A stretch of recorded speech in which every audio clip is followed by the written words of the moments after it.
Our next guest has some new data out this week that shows anti-Jewish sentiment around the world is at its highest level since the survey began a decade ago.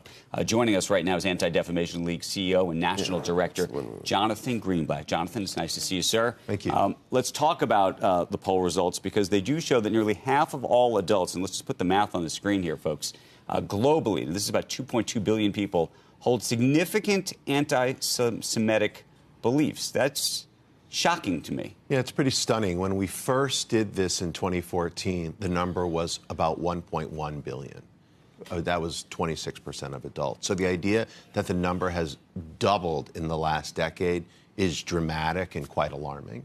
And if you dig down a little bit, Andrew, there's even more worrying stuff in there. For example, adults under the age of 35 have a higher prevalence of anti-Semitic attitudes than the older generation. Hold on, you're saying, say that again? Younger people now have more Jewish attitudes than older people.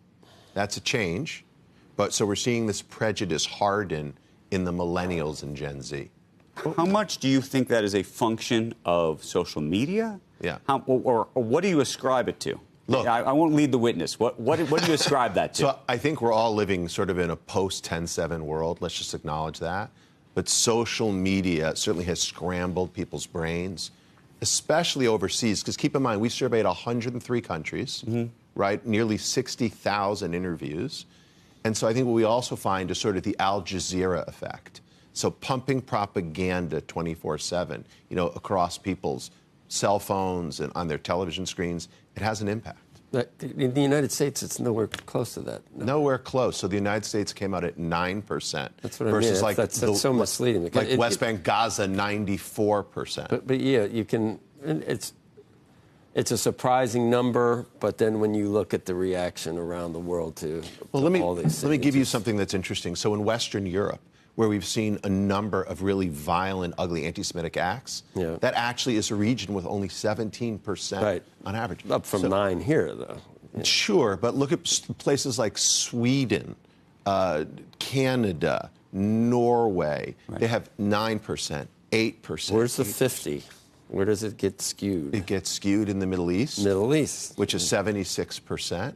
It gets skewed in sub-Saharan Africa and Asia. Again, so if we were just talking about the West, if you will, what would that number look like? What we conclude at ADL is by the way, this won't surprise where Joe was going, I think, a minute ago. You have a handful of vocal, violent minority who's terrorizing, if you will, not the silent majority, but the silenced majority. So whether they're on college campuses concealing their identities and screaming at Jewish students, or they're in European capitals like Amsterdam committing a pogrom, it's a small group of emboldened. Let me ask you this, and not that there should be a competition for what religion or race is more.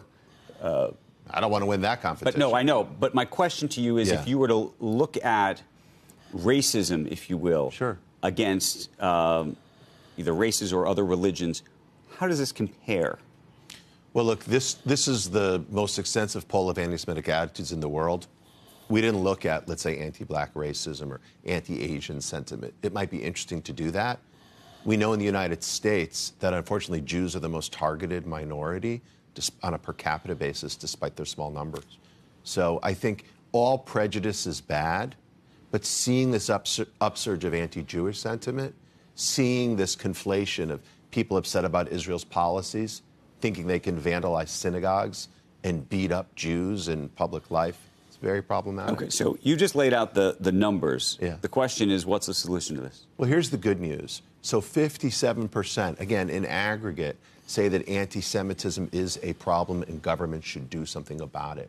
Look, I'm optimistic about the Trump administration, that they're going to take some strong action. We're getting signals from Mar-a-Lago that that's going to happen. That's a good thing no matter how you vote. And when you say strong action, what is? I mean, what is strong? I mean, look, it looks like we may be getting closer to some kind of, I don't know, a resolution, a settlement, a ceasefire, something, in Israel and Palestine. Maybe. I don't know. I don't know if you think that that's... God willing, the hostages will come home. So, God willing, they'll be back. We want that. So Absolutely. How much does that change this dynamic, or does it at all? Well, look, I think I just got back from spending a week in Israel. I can tell you that deterrence the Israeli government feels like deterrence has been reestablished.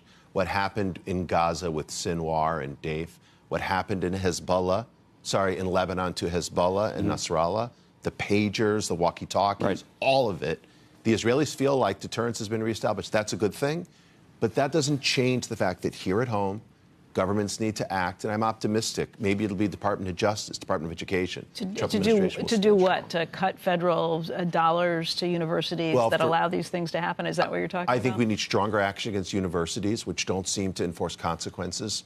I think we need to see stronger cases against people, like if you're not a U.S. citizen and you violate the law, there needs to be action. You saw the article that anything on the nuclear facilities has been pushed back, but there was rare collaboration between the outgoing administration and the incoming administration, sharing everything, that all the nascent plans.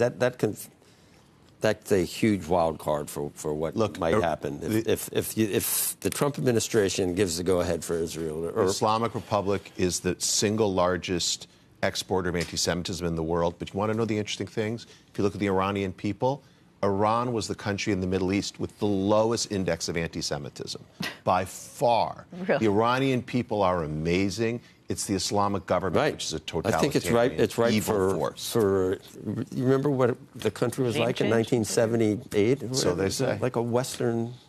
It was great strides. That's right. That's right.